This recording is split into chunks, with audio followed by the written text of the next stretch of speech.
बच्चों, मैं अमरनाथ झा आपको नई क्लास में नई ऊर्जा और नए उमंग के साथ स्वागत करता हूं। आशा है कि आप लोग स्वस्थ होंगे, घर पे सुरक्षित होंगे और सरकार द्वारा दिए गए कोरोना के गाइडलाइन को पालन कर रहे होंगे। तो आइए हम वर्कशीट नंबर 1 करें। और जिन्होंने मेरा चैनल सब्सक्राइब पहले कर लिया है तो उनको बहुत बहुत धन्यवाद, और जो जिन्होंने नहीं किया है वो सब्सक्राइब कर ले और आपको पहले मिल जाया करेगा वर्कशीट। तो देखिए, इसमें जो दिया हुआ है, सबसे पहले कक्षा 8 में आपका स्वागत है। 7th से 8th में आ चुके हैं आप, तो स्वागत है। इसमें सबसे पहले है आओ संख्याओं को जाने, यानी संख्याओं के बारे में दिया हुआ है। अब पहले, प्राकृतिक संख्या किसे कहते हैं? जिससे वस्तुओं को गिनने के लिए जिनका प्रयोग किया जाता है उसे प्राकृतिक संख्या कहते हैं। 1 2 3 4 है, 5 6 7 8 9, यानी ये सबसे छोटा प्राकृतिक संख्या है। अब इसमें जीरो और लग जाता है तो ये हो जाता है पूर्ण संख्या। जब हम प्राकृतिक संख्याओं में जीरो को भी जोड़ देते हैं तो ये पूर्ण संख्या कहलाती है। और पूर्णांक क्या होता है? जब पूर्णांक को जो प्राकृतिक संख्या है उसमें जुड़ गया, अब पूर्ण जुड़ने के बाद उसमें एक और उसका ऋणात्मक भी जुड़ गया तो उसको कहते हैं पूर्णांक। इसको हम एन से डिनोट करते हैं। मतलब एन से हम प्राकृतिक संख्या को दर्शाते हैं, इससे होल नंबर डब्ल्यू से दर्शाते हैं और इसको आई से दर्शाते हैं। अब पूर्णांकों को, समुच्चय को अब जब हम पूर्ण संख्याओं में इसको भी इसका ऋणात्मक भी जोड़ देते हैं, सभी ऋणात्मक को जोड़ देते हैं तो ये हो जाता है पूर्णांक। अब परिमेय संख्या कहलाता है क्या? जिसे क्यू के रूप में हम दर्शाते हैं, जिन्हें हम क्यू के रूप में दर्शाते हैं। क्यू के रूप में इसको दर्शाते हैं। यहाँ पे पी बाई क्यू लिखा हुआ, छोटा पी और छोटा क्यू है। तो कहता है भिन्न के रूप में जिसे होता है, यानी नीचे में जीरो नहीं होना चाहिए। अब बात करते हैं नीचे जीरो क्यों नहीं होना चाहिए, उस पर भी बात करते हैं। अब देखिए, जैसे आपको कहा जाए 4/0, 3/4, यानी 3 को 4 से भाग देना है।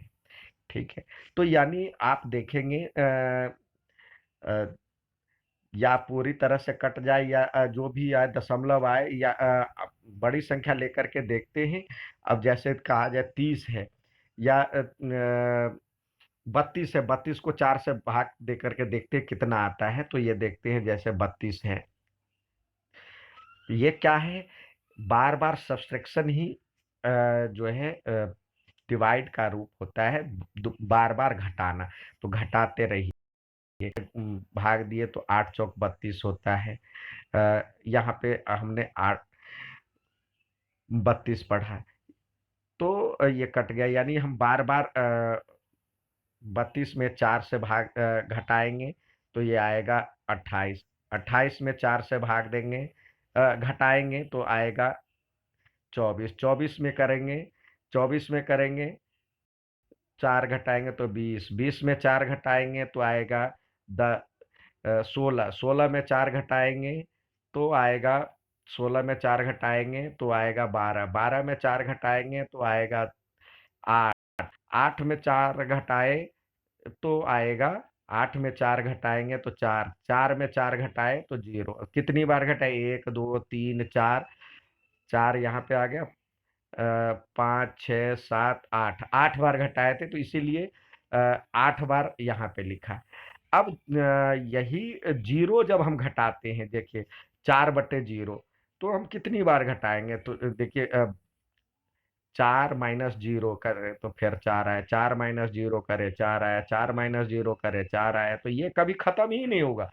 तो इसलिए ये जो है अपरिभाषित रहता है। नीचे में जो होता है जीरो आ जाने पे अपरिभाषित, कितनी बार घटाएंगे कभी खत्म ही नहीं होगा, तो ये अपरिभाषित होता है, इसलिए नीचे जीरो नहीं लिखा जाता है। अपरिभाषित यानी नॉट डिटरमाइंड कहते हैं, अपरिभाषित। ठीक है, तो मुझे आशा है कि आप समझ गए होंगे जो नीचे जीरो क्यों नहीं रखते। अब आइए, कहता है देखिए जीरो प्लस प्राकृतिक संख्या मिल करके क्या बना? प्राकृतिक संख्या में जीरो लग जाता है तो क्या बना? पूर्ण संख्या। क्योंकि प्राकृतिक में जीरो बढ़ जाता है तो पूर्ण संख्या बनता है। अब इसमें कह रहा है जो कि नीचे दी गई संख्या में कौन सी संख्या अ, कौन सी संख्या पूर्णांक भी है? पूर्णांक यानी नीचे में जैसे पूरी तरह से अंक वाला, ये आधा जैसे एक है, एक भी परमेय संख्या, क्योंकि एक बट्टे एक लिख सकते हैं, तो पूर्णांक भी कह रहा है, यानी इंटीजर्स प्लस माइनस को इसमें पूर्णांक में क्या होता है जो जी जीरो प्लस प्राकृतिक संख्या और प्राकृतिक संख्या के ऋणात्मक, यानी प्लस माइनस दोनों होना चाहिए, लेकिन पूरी तरह से होल मतलब फ्रैक्शन में नहीं होना चाहिए, 2/3 की तरह नहीं होने चाहिए, बराबर। तो ये पूर्णांक भी एक दो, ये भी पूर्णांक है, ये भी पूर्णांक है, और ये पूर्णांक है, ये पूर्णांक है, और आपका पूर्णांक जीरो भी पूर्णांक है, 5/1 पूर्णांक है, ये पूर्णांक है। अब कहता है क्या जीरो एक परिमेय संख्या है? आप सोचिए, जीरो एक परिमेय संख्या है तो जीरो बाई एक तो लिख सकते हैं, नीचे जीरो होता तो नहीं होता। जीरो एक पर 0/1 लिखा जा सकता है तो लिखेंगे हाँ, ये जीरो भी एक परिमेय संख्या है। ऐसी 5 संख्याएं, 5 परिमेय संख्याओं को उदाहरण दीजिए जो कि पूर्ण नहीं है, यानी पूर्ण नहीं है, पूर्णांक नहीं है, यानी होल नंबर नहीं है, तो 2/3, -5/4, 4/7। तो इस तरह से आप कोई भी 5 संख्याएं ले सकते हैं, 5/9, 3/11। तो इस तरह से कोई भी 5 संख्या ले सकते हैं। अच्छा लगे तो लाइक और सब्सक्राइब जरूर कीजिएगा। धन्यवाद। जिन्होंने चैनल सब्सक्राइब नहीं किया वो कर ले। धन्यवाद।